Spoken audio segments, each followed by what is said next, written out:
was talking to my mom the other day about these things that I write for the service, and I said, sometimes on Sunday mornings I look at it and I have no recollection of writing that. And this morning I had no expectation that when I wrote this earlier this week would affect me like that. But it is true that long ago, all that seemed in front of me was merely dust, and I was disconnected.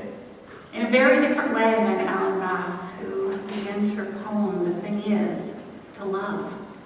The thing is, you've got to love life, even when it's horrible, even when it piles itself upon you with such an enormous weight of despair that you can't move beneath it. The thing is, you have to love. You have to have some kind of sense of activity, sense of purpose that can draw you out from underneath that weight. And the beautiful manner in which he puts it, to take life by the face, put your hands on either side of it.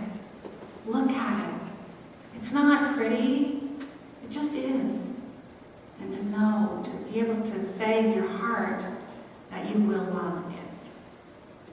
That's a response to despair that comes through so beautifully in the way that Ellen Bass has put her poem, and helps us go back over our lives and find those moments when we've been able to do that, extrapolate into the future the possibility that as things come down the pipe, as we know they will, we can gird ourselves and be prepared in the same manner that she was. But then there's that other place of despair, where there's no sense that you'll ever get out from underneath that weight.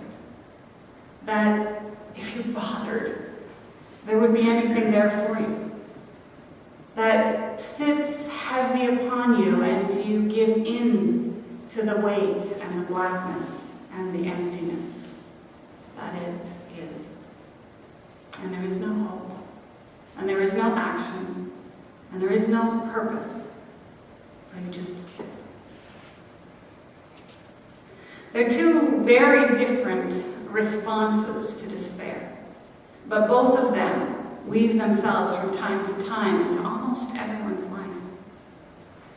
Sure, sometimes those moments of blackness and darkness come upon us for moments and we move past them, almost missing the challenge that we might have fallen into. And for others, sometimes those moments turn into hours, into days, months, and years of disconnection and despondency.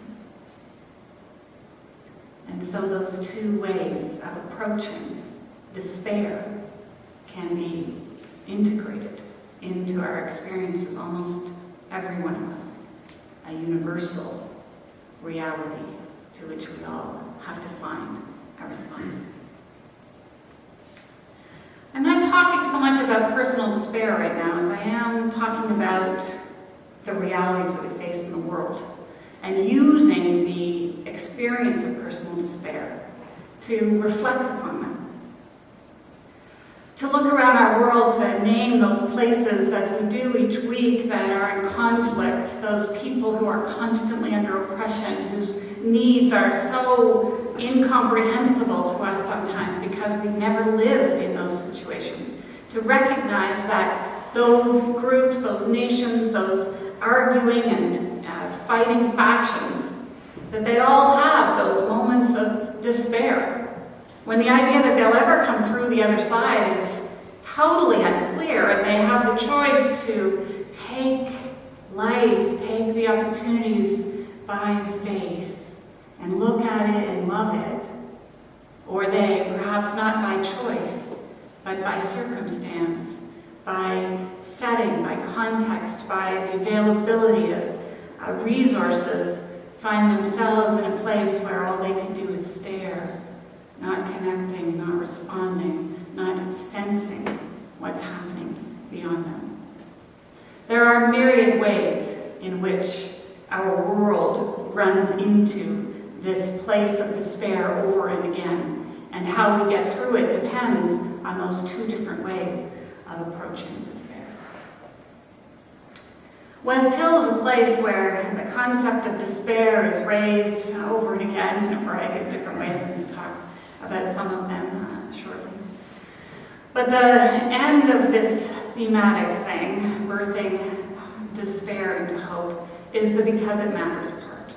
And I'm speaking today, the second Sunday in a row, about that theme, because it matters. West Hill, because it matters. I've spent the last few days writing up grant proposals to support programming and ideas that the group that has been working on your behalf for the last many months have about how to take church beyond what it is now. Recognizing that the Sunday morning, what I generally refer to as the stand-up, sit-down, pass the plate, is not really what everybody wants anymore. But how can the things that we're about still be a significant part of large groups of people's lives?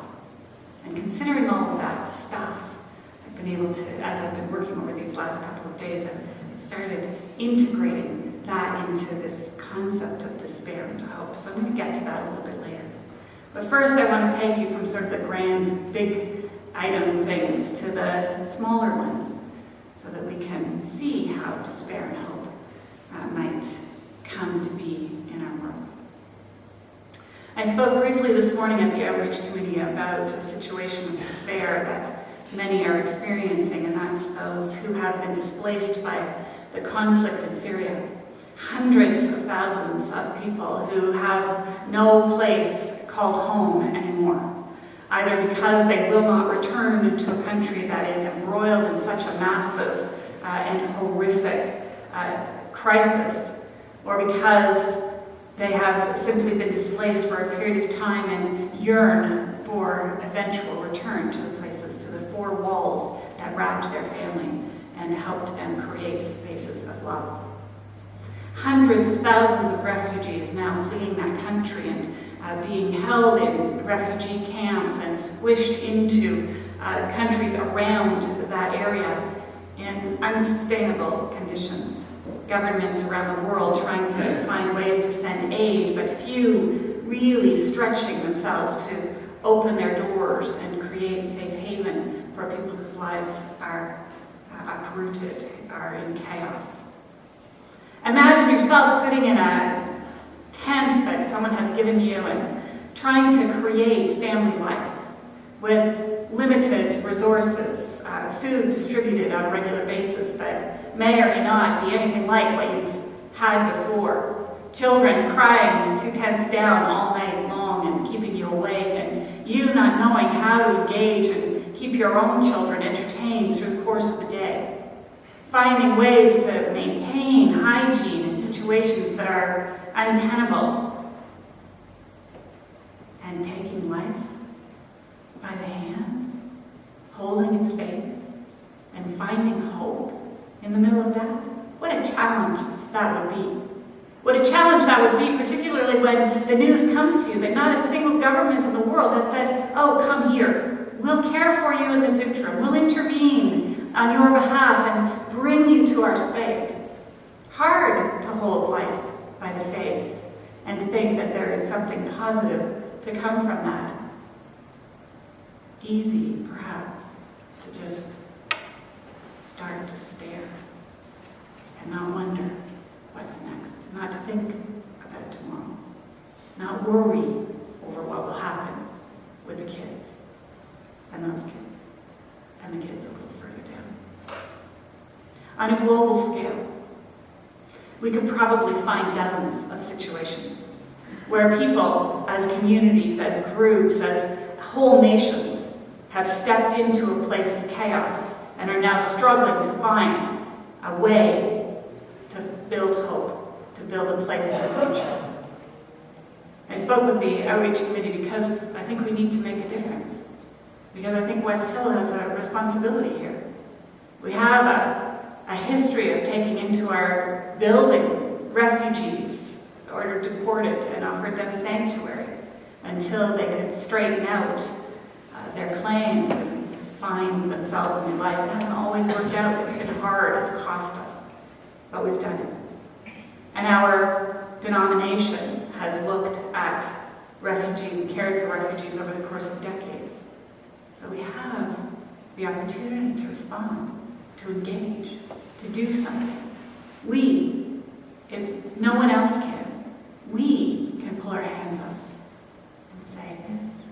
this is worth our time and our energy. Let's do this. We can't do it for absolutely everything, but there are some things that if we don't do them, we're culpable.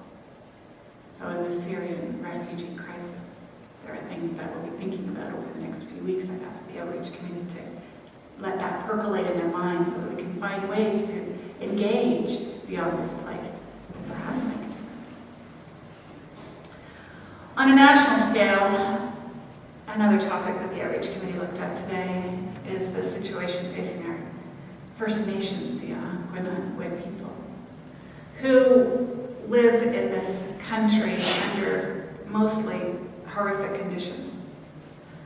The article that Ruth mentioned that Jonathan Garlow wrote is posted. I posted it on the West Hill website under the information about the petition. I posted it there in a comment so you could go and look at it, because he helps us to understand the whole idea about the early treaties and how they have been interpreted and twisted and changed, and how the whole idea of treaty is no longer really present in our current governments, and not just the current, but our last many governments' perspectives on our Aboriginal peoples.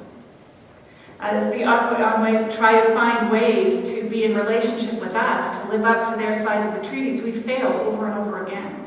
And so marginalizing people who once didn't even have a concept of despair, because their systems were so integrated, were so holistic, were so regularly reiterated in community, so that disparate nations could find their way into conversation with one another, could honor and respect one another, could live on the land overlapping one another and do so in peace. And so the treaties that they signed assumed the same kind of responsibility, sovereign nation to sovereign nation, that we would honor and love and bring justice to those conversations. It would never have occurred to them that it would have been any different. And how and why it ever occurred to us is mind-boggling. And so as we try to find our way into new relationship, as we try to, not new relationship, as we try to get back to those early treaties of 1617 and in the 18th century, we've got examples that we can follow. We have people who can teach us and teach us much. Perhaps those people can help us move from a place where we just stare because we've got the foggiest clue where to go from here. They can take us from that place of immobility to a place of action, where we can look at the possibilities and see in them real possibilities, goodness, beauty, love, coming out of those relationships, and create a country that's built on an extraordinary history of living in right relationship and all the profundity of what that means. That's at a national level. At a denominational level, I was looking at the Observer magazine that came out, not the most recent one, but the one before, that talked about the historic decision made by the United Church of Canada to ordain gays and lesbians in 1988. And reading the stories about those whose lives were affected by that, recognizing that you don't always find an answer to despair in your current context. You don't always make the changes, take the steps, find the resources to be able to move beyond despair, even if you're as positive about it as Ellen Bass was in her poem. Even if you think that things can get better, it sometimes doesn't. And Susan Maybe's story is one of those stories that clearly shows that though we were trying as a denomination to move forward, and we looked to all the world like we had made headway and had done something we could be proud of, that initial splurge of energy, that initial press release and media attention hid the fact that we were dragging our feet tragically, detrimentally to many, and shamefully behind us. And so as a denomination, even when we think we have that vision of what the future might bring and we're moving toward it, we need to be aware of where it is that we've fallen short. And now, now to the congregational level. And here's where hope just shines forth. Because we've had this really rocky road. And aside from one sort of difficult sermon I preached, I think, in April of 2008, we haven't really talked a lot about what that rocky road looked like. We haven't really been open about how much it hurt and how much it cost and how we're still recovering in some ways from those enormous costs. But what happened was early on, a community decided that it needed to find a way to make space for people that didn't talk in the language they used, that didn't understand the stuff they did, that didn't really buy into some of the stories they told one another, and many of them secretly didn't believe were true. A community that decided to boldly step into an unknown and make a move forward. And so we did. We did it boldly, we did it bravely, we did it, no holds barred. And we made a lot of headway. We did some awesome things. I'm going to read you a list of what we've done just in the past 10 years. But in about the middle of those 10 years, we hit an incredible trough. Because this community, as I look back on it now and I think about it, was committed to offering that barrier-free experience to people who did or did not believe the traditional Christian story. And because of the costs associated with that, we lost half the congregation and half the financial foundations of the congregation. It was a big cost, and many of us know it personally, experienced it personally for a very long time.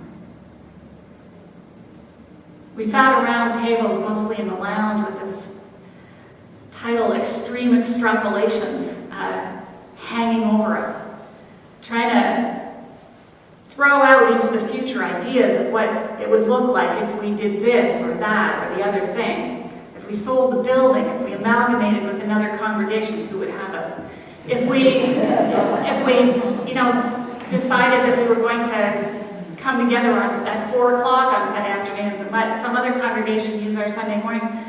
When we extrapolated all of those things to figure out how we could cope with the enormous financial loss and the human resource gulf that was created, in the time that it took us to chart those things, to extrapolate those extreme measures, to come back with responses, life had begun to percolate again in this place. And we realized that we wanted to stay here, to be a symbol of what can be done. That we could gather around as a community, not just in this space, not just a gathering community, but a dispersed community that far from this place sees and understands what it is we're doing and chooses to be involved and committed to the work that they're often not here. And so our extreme extrapolation has been an opportunity for us to find out who we are, to come up with a 10-year plan and a 3-year strategic plan that inspires us even further. The work that we do is based on our recognition that religious institutions are crumbling, liberal religious institutions are crumbling all around us, and that religious institutions, which for good or for ill, wove that moral fabric of society that held it together, that's crumbling too.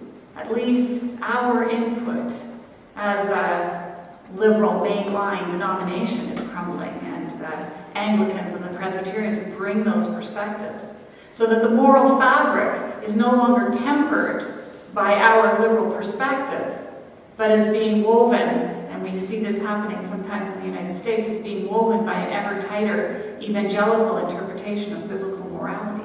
We see it happening around the world in religious moralities in a number of different places. That's an important thing to take note of. That we're partly responsible in our demise for that reality. is unacceptable. And so we choose to be involved. We're challenged to be involved. We need to take that place by the face and say, oh, you, okay, we can go there.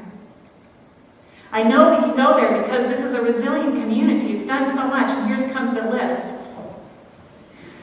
And this is just a list that I came up with. I've sent this out for some more response from other people because I know there will be more things that will want to be added to it because I won't have remembered absolutely everything. Just let me find my bullet points here. Okay. In the past 10 years, we've modified our structure radically from what it was. When I arrived, we had one board member for every 6 members of the congregation. A few years later, in 2003, we reorganized all of that in order to focus on the different places that we work, that we called them ministries, the different places that we engaged people and how we engaged them, and created a much smaller, tighter core leadership that held the vision of the community and was responsible for making sure that vision was in front of you all the time. And we didn't bog ourselves down in details around toilet paper and mowing the lawn and things like that. We embraced a consensus decision-making process.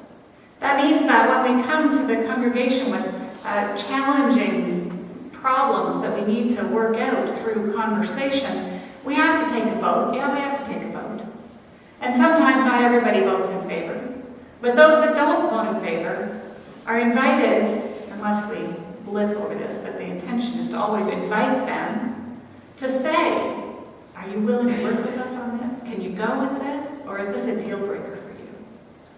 And we don't regularly see deal breakers. We see people who, even when they voted against what the congregation has been willing to do, stand up and put their shoulder to the work. They become part of the energy of the going forward because they know we respect their right to dissent. We developed and implemented a policy-based governance model. That means you don't need to go to the board for permission to do anything you want to do. You can look at the policies, you can figure out whether it's okay, and just do it. Saves the board a lot of work, and it guides us in a way that helps us build into those policies the values by which we live and reinforces our ability to live with that. Speaking of which, we established that statement of values, VisionWorks, in 2004. And at that time, we said we should review this in 5 years, and we did review it in 5 years.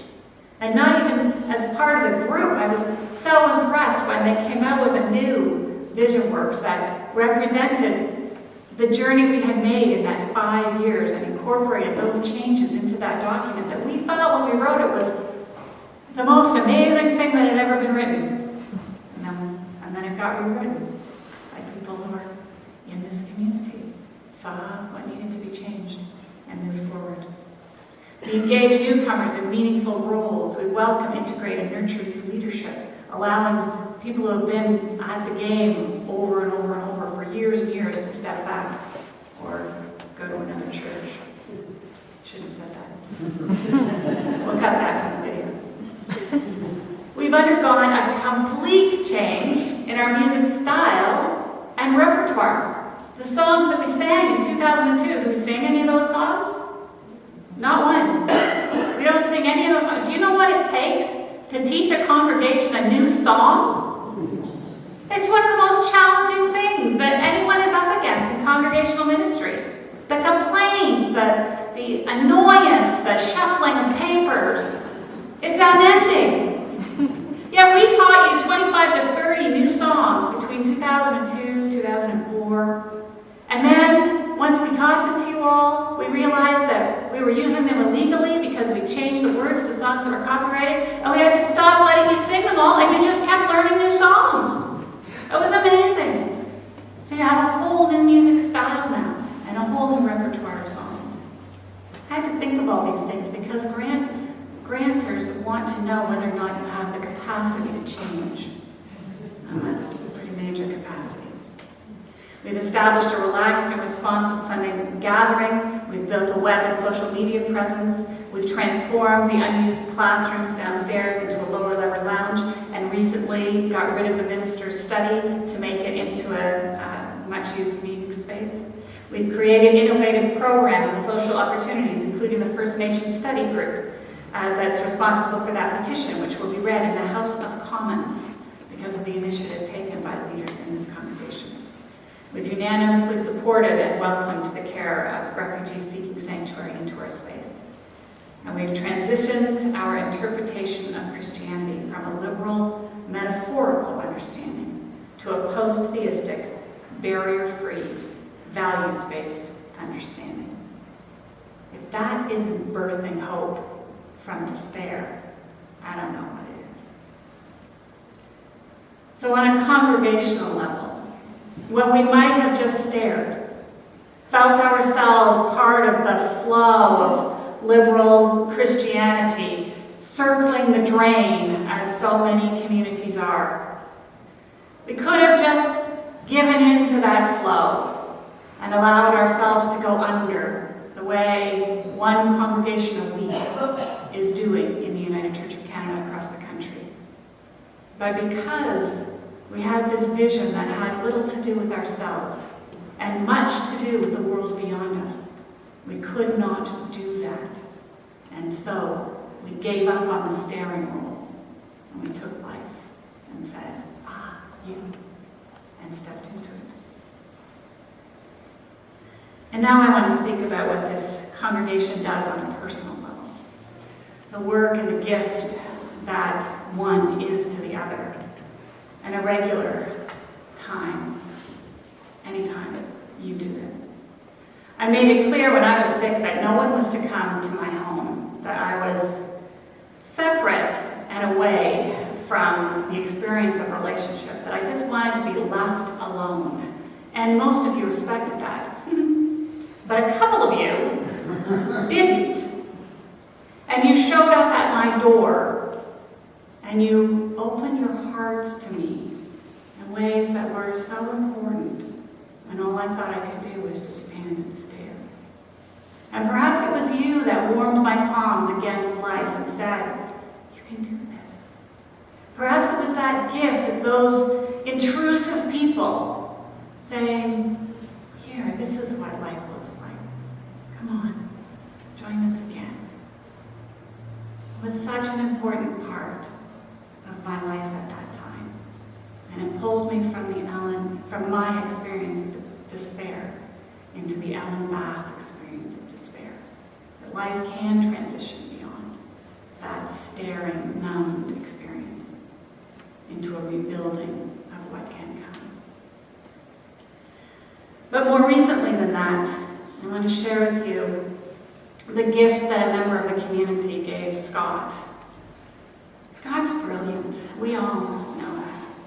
His brain can hold far more material than mine will ever hold. When I was writing both my books, he was doing his doctorate, and my frustration with him taking this long to be working on his doctorate has to be tempered by the fact that he really turned me from a writer into an author on both of those occasions. He gave up of his life to do that because he can see things in a systematic way that I could never see them. He's brilliant, and the reading that he has done and the expansiveness of his knowledge is phenomenal when you consider that he came to a doctorate in philosophy from a master's degree from the Ontario Theological College, which is an evangelical college, and a master's degree in social work, which is a practical degree, essentially. He didn't know who Karl Barth was, one of the major theologians within liberal Christianity. Paul Tillich heard something about him. He'd seen a book on somebody's shelf, but he didn't know anything about liberal theologians. So essentially what he's done over these last few years is teach himself an entire liberal Masters of Divinity program, and added to that a Masters of Arts program in religious studies, and then embarked on the work of his doctorate. His attentiveness to that work has been phenomenal. But the exams on Tuesday, he has no idea what to expect. And the things he's not very good at, like remembering dates and being able to retrieve names and titles of books and getting those things right, those things might be a significant part of the exam, and he has no way of disciplining his brain into that kind of functioning. And so this past week, since he learned when his exam is going to be, has been fraught with a sense of trepidation and preparation for personal failure that I've never seen him experience. He reached out to a member of the congregation, and they responded back to him, and he sent their response to me saying, "My life is full, and I have rich friends." This is what that person wrote. "Oh, dear friend, I can feel the depth of your emptiness and anxiety from the thoughts you've shared. Let's not stay there. I'm wondering if rather than thinking of all the reasons you're overwhelmed, achy head, empty feeling, can't remember anything, that it's the most you've ever taken on. What if you tried to recall all of the reasons you signed up for this in the first place? What inspired you to apply to the program? What ideas or learning had great meaning for you? Name them. What did you find yourself dreaming of doing once you'd completed it? I've listened to you talk about some of the authors that you've studied, and I smile when I remember the way you spoke of them. I could tell that they touched not just your thinking, but sometimes the core of you. I could feel how connected you become to the learning and how you love the way you continue to grow and be shaped by it. From the outside looking on, it seems that that's why you've sacrificed so much time and money and juggling all of life's responsibilities, because it matters deeply to you. That is very exciting. Not many find themselves at the point you've reached. You and you alone have gotten yourself there. Nothing but hard work, dedication, excellent time management skills, and brilliance have got you to this point. I know that you don't have a real appreciation of sports. That's a very generous understatement, as you and I both know. But indulge me with the analogy anyways. When marathon runners are in a long-distance race, there will inevitably come a point when everything in the racer's body and mind is telling them to stop. They are beyond tired, maybe in pain, maybe feeling nauseous, full of self-doubt, and wondering how they can carry on. Then, finally, after the long struggle to ignore all the messages that their body and mind have been sending, they reach the very last portion of the race, known as the chute. It's like the straightaway to the finish line. You know that the end is near, and even though you might not actually see it, the feeling of the finish is palpable, and you are able to dig a little deeper to tap into the very resources within yourself that carried you through to that point, to finally cross that finish line. So here I stand, cheering you on from the sidelines, screaming, "Scott, you're in the chute. Keep going. You can do it. You're almost there." Exhale. Inhale. Dig deep, my friend. I believe in you.